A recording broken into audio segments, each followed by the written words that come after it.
First, live, local. This is Fox 12 Now.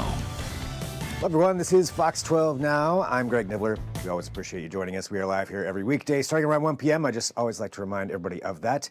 Today, we are talking about coyote sightings. It seems, and maybe this is just me, but it seems like a lot of people are seeing coyotes all over the place now in the metro area. So pictures like this, videos like this that we see, and they certainly are here. You may also remember this incident from a few weeks ago of this kid getting chased by a coyote in the backyard. That's a rare incident to have happen, but we do bring that up here in this upcoming interview that I'm going to be playing for you with the Oregon Department of Fish and Wildlife, Dave Keiter from them, who talks about just what's going on here and why maybe we're seeing more of them. Are we seeing more of them, or is that just a perception? And what to do, though, if you encounter them, and how they're working to control some of those populations. So we get into all of that, answer hopefully some of the questions that maybe you might have, and a bit of an explainer, too, as far as what to do should you encounter a coyote. So let's jump right into it. Well, Dave, thanks for being here. I appreciate you joining us. And, you know, I want to start off with just this question. Like, is it just me, or does it... Are there more urban sightings of coyotes happening lately than there used to be? You know, Greg, it's an interesting question. It really seems to depend on the year. So some years, certain populations will do really well in a little neighborhood. A lot of the pups will survive. And so there will be more animals running around that particular area and quite a few more sightings and that sort of thing. But it's hard to keep tabs overall on what the population is doing in the metro area. In general, in the metro area, how many, I guess, how prevalent are coyotes in the metro area? Coyotes are really common in the Portland metro area. So they initially colonized around the 1980s, but in general, coyotes are a species that's really well adapted to live around humans because we provide a lot of food sources. There are records going back to the Aztecs of coyotes in urban areas.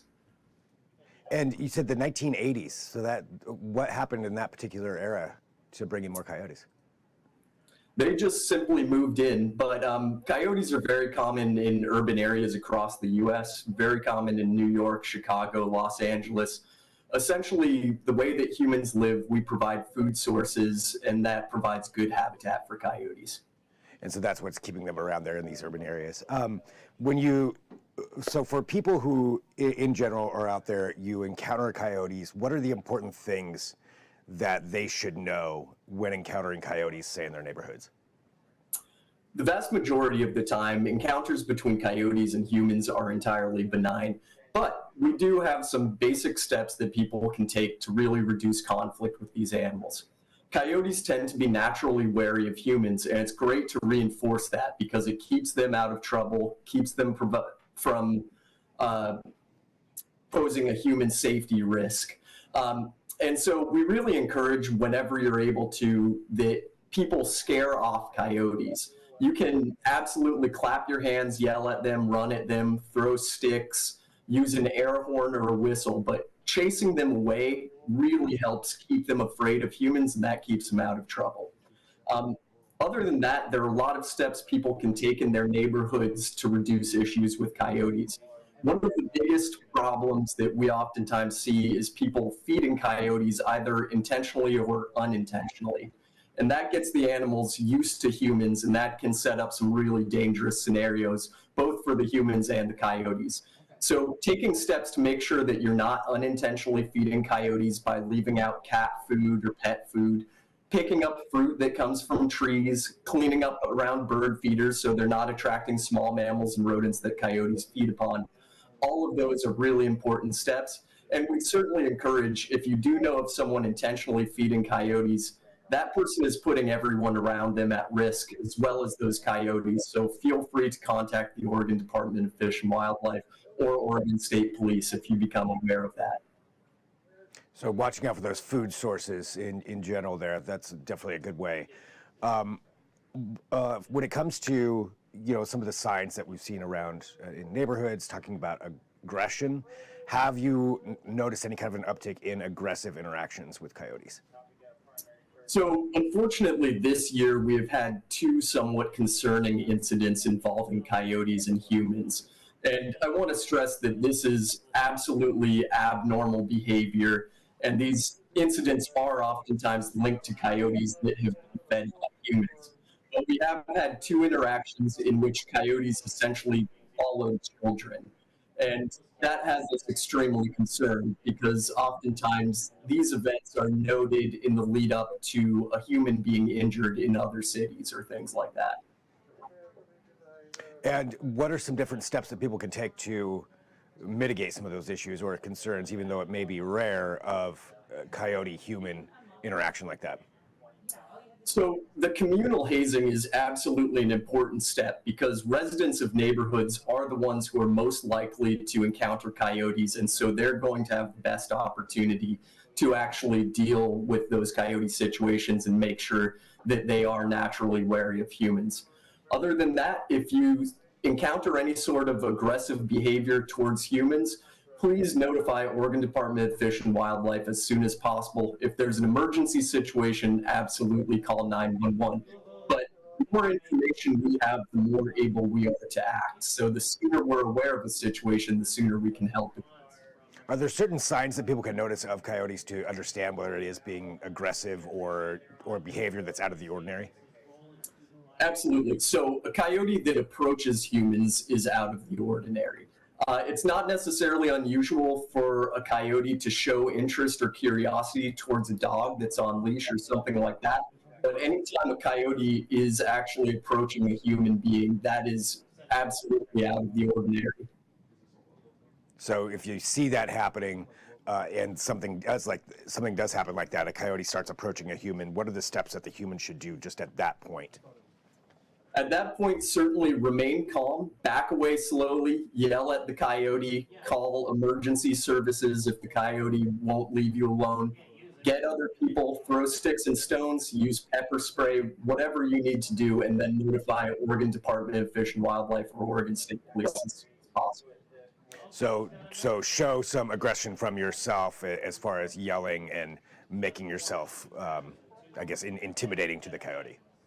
Absolutely. And your average coyote is about 30 pounds in the state of Oregon. They're not huge animals, and oftentimes encounters with a coyote, it might just be a single individual. So it's really good to just intimidate that animal if you can. And when it comes to pets, as far as, are there any specific things that people should be concerned with or take steps to try to mitigate any risks to their pets when it comes to coyotes? Absolutely. So one of the biggest ones is just supervising your pets when they're outdoors. Keeping pets on leash whenever possible and close by, because the presence of humans oftentimes is a huge deterrent to coyotes and will keep coyotes away from your pet. Other than that, with cats, we really recommend either keeping them indoors or setting up some sort of patio situation so that your cat can interact safely with the outdoors without being at risk of being killed by a coyote, great horned owl, car, disease, any of the other major risks there are for a free roaming cat.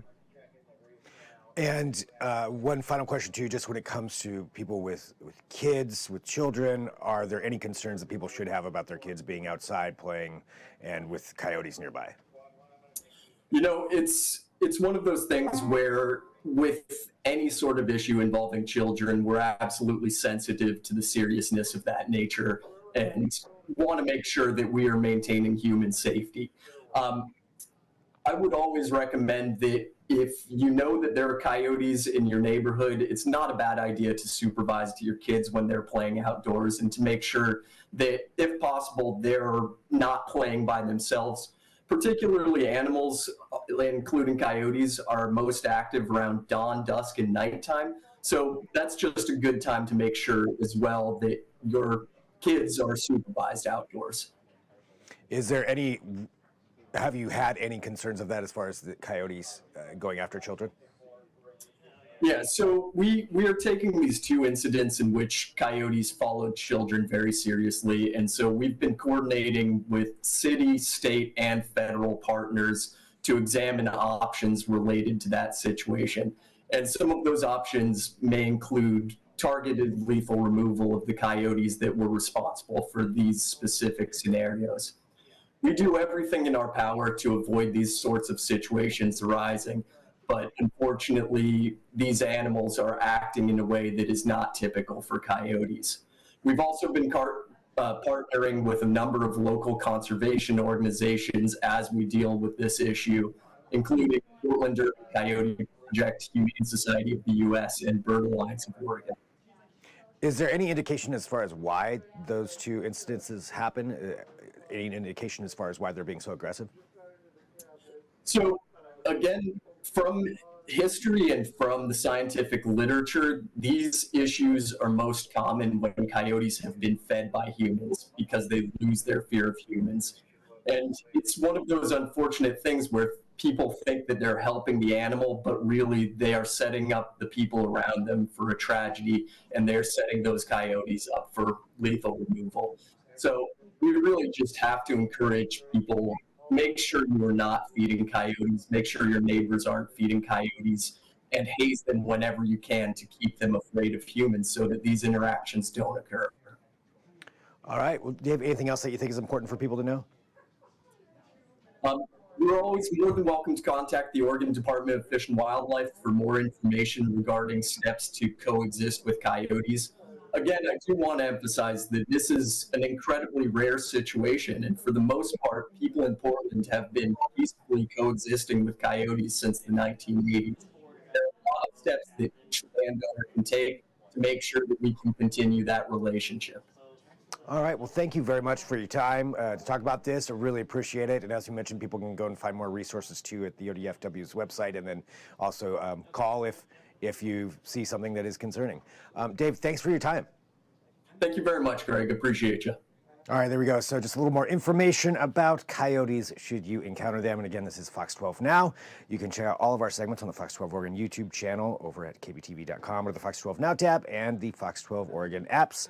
And we live stream here every weekday starting around 1 p.m. So all kinds of different things that we cover. If you have an idea, feel free to send me an email, fox12now at kptv.com, and I'll see if it's maybe something that we can do a segment on. But that's it for now. Again, this is Fox 12 Now. I'm Greg Nibbler. Thanks for watching.